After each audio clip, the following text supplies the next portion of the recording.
ಇನ್ನು ಎಐಸಿಸಿ ಅಧ್ಯಕ್ಷ ಮಲ್ಲಿಕಾರ್ಜುನ ಖರ್ಗೆ ಅವರು ಕೂಡ ಪ್ರಧಾನಿ ನರೇಂದ್ರ ಮೋದಿ ಅವರಿಗೆ ತಿರುಗೇಟು ಕೊಟ್ಟಿದ್ದಾರೆ. ನಿಮ್ಮ ವಿಫಲತೆಯನ್ನ ಮುಚ್ಚಿಡೋಕೆ ಜನರಿಗೆ ಉಪದೇಶ ಮಾಡಬೇಡಿ.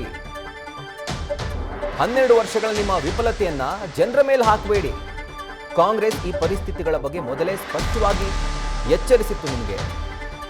ಯುದ್ಧದ ವೇಳೆ ನೀವ್ಯಾಕೆ ಚುನಾವಣಾ ಪ್ರಚಾರದಲ್ಲಿ ಬ್ಯುಸಿಯಾಗಿದ್ರಿ? ಯಾಕೆ ಪರಿಸ್ಥಿತಿ ನಿಯಂತ್ರಣದಲ್ಲಿದೆ, ಎಲ್ಲ ಸರಿ ಇದೆ ಅಂತ ಹೇಳಿದ್ರಿ? ಈ ರೀತಿಯಾಗಿ ಅವರು ಪ್ರಶ್ನೆ ಮಾಡಿದ್ದಾರೆ ಪ್ರಧಾನಿ ಮೋದಿಗೆ.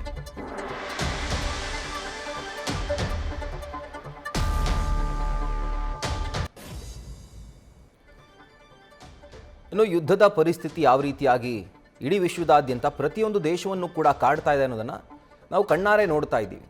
ಸೊ ಹೀಗಾಗಿ ಪ್ರಧಾನಿಗಳ ಈ ಒಂದು ಕರೆಯಲ್ಲಿ ಅದೇನು ಕಂಪ್ಲೀಟಾಗಿ ಸ್ಟಾಪ್ ಮಾಡಿ ಅಂತ ಹೇಳಿಲ್ಲ, ನಿಮಗೆ ಸಾಧ್ಯವಾದಷ್ಟು ಮಿತವಾಗಿ ಬಳಸಿ ಅನ್ನುವಂಥ ಕರೆಯನ್ನು ಕೊಟ್ಟಿದ್ದಾರೆ.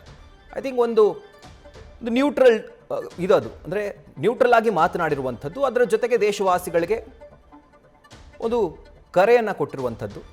ಸೊ ಹೀಗಾಗಿ ಕಾಂಗ್ರೆಸ್ ನಾಯಕರು ಇದನ್ನೇ ದೊಡ್ಡ ತಪ್ಪು, ಇದು ಬ್ರಹ್ಮಾಂಡದ ದೊಡ್ಡ ಸಮಸ್ಯೆ ಇದು ಅಂತ ಹೇಳಿ ಈ ರೀತಿಯಾಗಿ ಅವರ ಮೇಲೆ ಮುಗಿಬಿದ್ದಿದ್ದಾರೆ. ಹಾಗಿದ್ರೆ ಎಐಸಿಸಿ ಅಧ್ಯಕ್ಷ ಮಲ್ಲಿಕಾರ್ಜುನ ಖರ್ಗೆ ಅವರು ಇವತ್ತು ಮಾಡಿದಂತಹ ಟ್ವೀಟ್ನಲ್ಲಿ ಏನಿತ್ತು ನೋಡೋಣ ಬನ್ನಿ. ನಿಮ್ಮ ವಿಫಲತೆ ಜನರ ಮೇಲೆ ಹಾಕಬೇಡಿ. ಬಡತನದಲ್ಲಿ ಹಿಟ್ಟೆ ಒದ್ದೆಯಾಗಿರುವಾಗ ಮೋದಿಜಿ ದೇಶಕ್ಕೆ ಉಳಿತಾಯದ ಪಾಠ ಹೇಳ್ತಿದ್ದಾರೆ. ಫೆಬ್ರವರಿ 28ರಂದು ಪಶ್ಚಿಮ ಏಷ್ಯಾದಲ್ಲಿ ಯುದ್ಧ ಆರಂಭವಾದಾಗಲೇ ಕಾಂಗ್ರೆಸ್ ಪಕ್ಷ ಪ್ರತಿಯೊಂದು ವಿಷಯವನ್ನು ಎತ್ತಿ ಹಿಡಿದಿತ್ತು. ಹಾಳಾಗೋ ಆರ್ಥಿಕ ಸ್ಥಿತಿ, ರೂಪಾಯಿ ಮೌಲ್ಯದ ನಿರಂತರ ಕುಸಿತ, ಪೆಟ್ರೋಲ್ ಡೀಸೆಲ್ ಎಲ್ಪಿಜಿ ಬೆಲೆ ಏರಿಕೆ ಮತ್ತು ಕೊರತೆ, ರೈತರಿಗೆ ರಸಗೊಬ್ಬರದ ಕೊರತೆ, ಆಹಾರ ಭದ್ರತೆಗೆ ಎದುರಾಗ್ತಿರುವ ಅಪಾಯ, ಔಷಧಿಗಳ ಬೆಲೆ ಏರಿಕೆ, ಎಂಎಸ್ಎಂಇ ಕ್ಷೇತ್ರದ ಸಂಕಷ್ಟ ಮತ್ತು ಇನ್ನೂ ಅನೇಕ.